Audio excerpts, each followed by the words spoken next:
रामायण समय कथा लक्ष्मण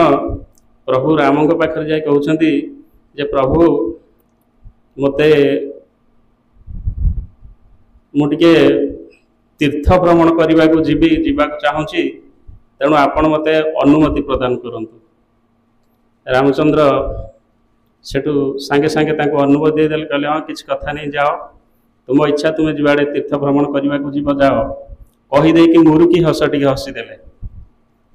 लक्ष्मण सेठू पचारे जे आपण तो अनुमति देले पुणी हसीदेले कौन पाई। राम सेठू कहते जे समय आसिले मु तुमको कहीं हसिली यार उत्तर देवी समय आसिले तुम यार उत्तर निजे पाइज। लक्ष्मण सेठू फेरी आसिले एवं तीर्थ भ्रमण जीवाई प्रस्तुति आरंभ करदे। बाहर को जीवे निजर सबू जिनपतर जहाँ बाहर को नवा दरकार सब ठीक ठाक कले एवं जेहेतु दूर यात्रा जीवे तेणु राति अधरू उठिकी गले स्नान करने सरोज नदी को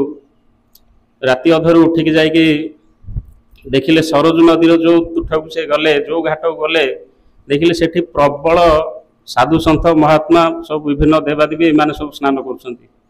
से देखिले आ समय भितर को जाई होबनी तेणु बहुत समय अपेक्षा कले सेठो आउ गोटे घाट को गले सेठी मध्य देखिले सेमती अनेक अच्छी देखिले निजे मध्य गाधेया आ सेठी सुविधा नहीं एते भिड़ अच्छी जे लक्ष्मण सेठू दी तीनिटा घाट बुलिले देखिले सबुठी बहुत महात्मा भिड़ बहुत साधु सन्थ ए माने सब स्नान करुछंती। सेठू लक्ष्मण फेरी आसिके सेठू राम को सही कथा कहले जे प्रभु यही मु तो तीर्थ भ्रमण करने बाहरी थी किंतु मु राति 12टारे जाइकी गाधेकी भाविली कहीं नथिबे बोधे नदी रे गाधे फाधे आसिकी रेडी होगापाई किंतु मु दी तीनिटा घाट बुलिले सबुठे प्रबल साधु सन्थ महात्मा सब गाधौछंती जहाद्वारा कि मु आठी गाधेवा सुविधा है तेणु फेरी आसिली। राम सेठू कहते तुम्हें परिचय मागिलेनी परिचय पचारे से किए सब कौटू आसछंती कहीं एते भिड़ करी गाधौछंती। सेठू लक्ष्मण कहले ताहले ठीक अच्छी आज रात जीवी और से परिचय बुझिकी आसबि। ता परदिन सेठू लक्ष्मण पुणी से राति जो 12टारे जाउथिले ता पूर्व आउ टिके गले काले आउ टिके पूर्व गले टिके फांका थिबो घाट ता पूर्व गले पूर्व जाइए पहुँचला बेलू देखिले सही अवस्था एवं प्रभु राम कहिथिबा कथा अनुसार सेठू निकट को जाइए सब परिचय पचारे जे आपण मैंने किए सब कहीं गाधौंट कुआड़े जीवे कौ तीर्थ को जीवे ये सब पचार द्वारा से सब कहले आम सब गोटे गोटे तीर्थर सब देवता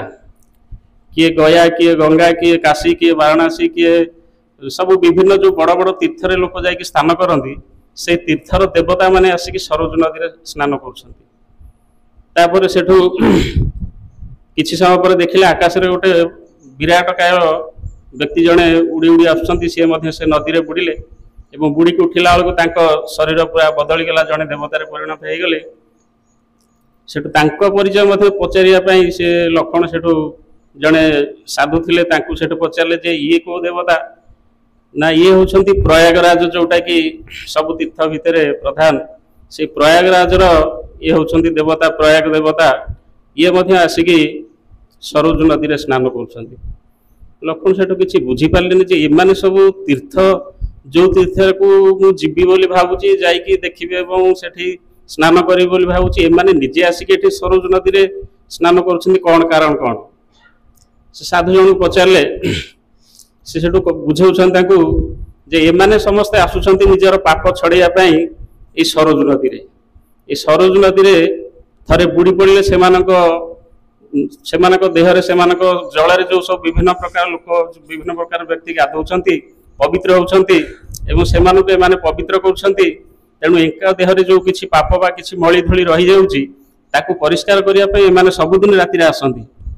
एवं सबुदिन ये सरोज नदी रे स्नान करती एवं अयोध्या नगरी को दर्शन करती प्रभु राम दर्शन करके सब पवित्र हो जाती। ये कथा शुणिला लक्ष्मण सेठू प्रश्नर उत्तर पाईगले जे राम कहीं मुरुकी हसी सेठू लक्ष्मण फेरीगले आउ तीर्थ जीवार कथा को मनरू भूलीगले एवं प्रभु राम पाखे से कथा को प्रकाश कले जे प्रभु ई सरोज नदी रे तो सबकिछि पाप धोई हो जाउछि जो सब तीर्थ स्थान मानकर देवता से माने निजे आसिक एठी गाधोचंती मु आउ को तीर्थ को जीवी एवं ये अयोध्या नगरी को दर्शन करवा एवं आपण को दर्शन करने द्वारा ही तांकर सब पाप धोई हो जाउछि। तेणु साधुमंडली ये होउछि से आपण मानकर कथा जे से भागवतर मध्य से कथा कहा होउछि जे जो उद्धव जो कहउतिले जे सकल तीर्थ तु चरणे बद्रिका जीवी की कारणे।